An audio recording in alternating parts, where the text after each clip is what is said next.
Caríssimos irmãos e irmãs, o fenômeno que nós temos a oportunidade de contemplar hoje, do livro dos Atos dos Apóstolos, é resposta ao que aconteceu muito tempo antes, ainda lá no livro de Gênesis, quando o povo resolve então edificar uma cidade, cozendo os tijolos, para então também edificar uma torre que pudesse levá-los ao céu.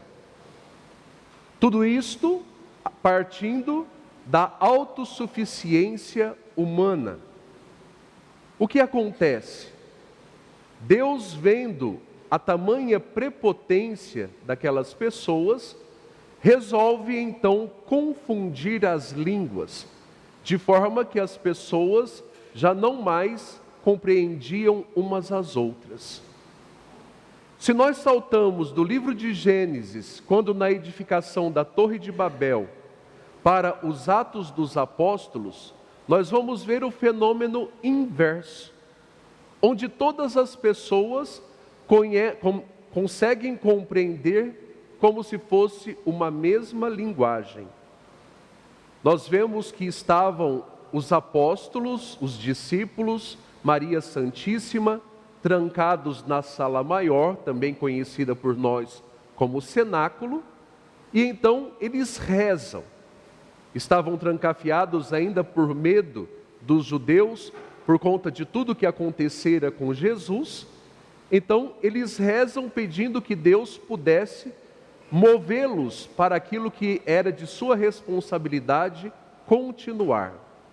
É neste contexto então que, apesar da sala estar trancada, portas e janelas, se vê um grande sopro de vento, onde sobrevém sobre eles o Espírito Santo. Na simbologia das línguas de fogo, puderam ver, diz o relato dos Atos dos Apóstolos, línguas de fogo descendo sobre a cabeça de cada um daqueles que ali se encontravam. E eles então foram tomados pela ação do Espírito Santo, de forma que eles falavam em línguas diferentes, em línguas estranhas. É aquilo que dentro dos movimentos carismáticos nós chamamos de glossolalia. Porém, após esta experiência de terem sido tomados pela força do Espírito Santo, eles tomam coragem de abrir as portas e de sair para poder anunciar a graça de Deus.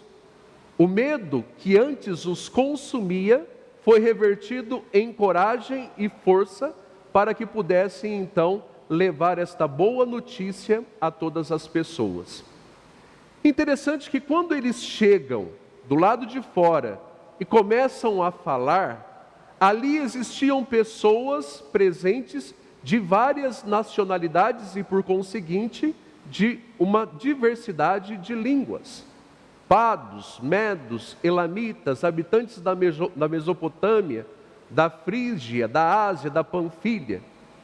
E o interessante é que o que eles constatam é que aqueles homens de origem galileia, todos galileus, falavam, e cada uma destas pessoas, desta diversidade de nações, os ouvia falar em sua própria língua. Interessante que o fenômeno agora é outro. Se lá no cenáculo se falava em línguas estranhas, em línguas diferentes, a glossolalia, aqui o fenômeno causado pelo Espírito Santo é outro, a xenoglossia. Eles não estão falando em línguas diferentes, eles estão falando no seu próprio idioma, na sua própria língua. E aquelas pessoas que ouviam, conseguiam entender o que eles estavam falando em sua própria língua.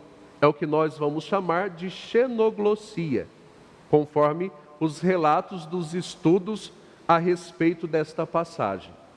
Então ali nós vemos uma motivação, uma moção do Espírito Santo para que o Evangelho possa ser pregado em todas as nações, a todos os povos numa diversidade de línguas e crenças.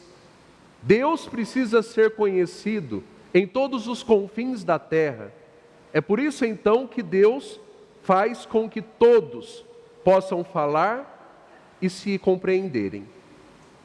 Neste caso, olhando para a realidade de igreja que nós estamos vivendo, todos nós somos chamados a tomar posse deste dom do Espírito que nos é concedido pela graça do nosso batismo. Todos nós precisamos anunciar Jesus Cristo para o mundo, com o nosso testemunho de vida, com a nossa forma de ser, com a nossa forma de agir. É por isso que nos é apresentado hoje, na segunda leitura, de nós nos portarmos destes dons, desta diversidade de ministérios, de carismas, para que possamos enriquecer a igreja, potencializando-a a cumprir a sua missão de ser portadora da graça salvífica até aos confins da terra. Então que nós possamos nos revestir desta missão, de sairmos das nossas realidades, talvez das paredes das nossas igrejas, das nossas comunidades, para irmos ao encontro daquelas pessoas que ainda não fazem a experiência de Jesus Cristo. Então, como o Papa Francisco nos impulsiona, que nós possamos ser esta igreja em saída e que nós possamos falar de Jesus Cristo de uma forma que as pessoas possam e consigam nos compreender. Que o dom de Deus esteja sobre cada um de nós, que a graça de Deus nos potencialize a sermos portadores desta graça salvadora. Fiquemos todos de pé, meus irmãos e irmãs, e vamos juntos professar a nossa fé. Este programa tem o apoio dos nossos benfeitores. Seja você também um benfeitor evangelizando conosco. Ligue 0 operadora 11 4200 8080.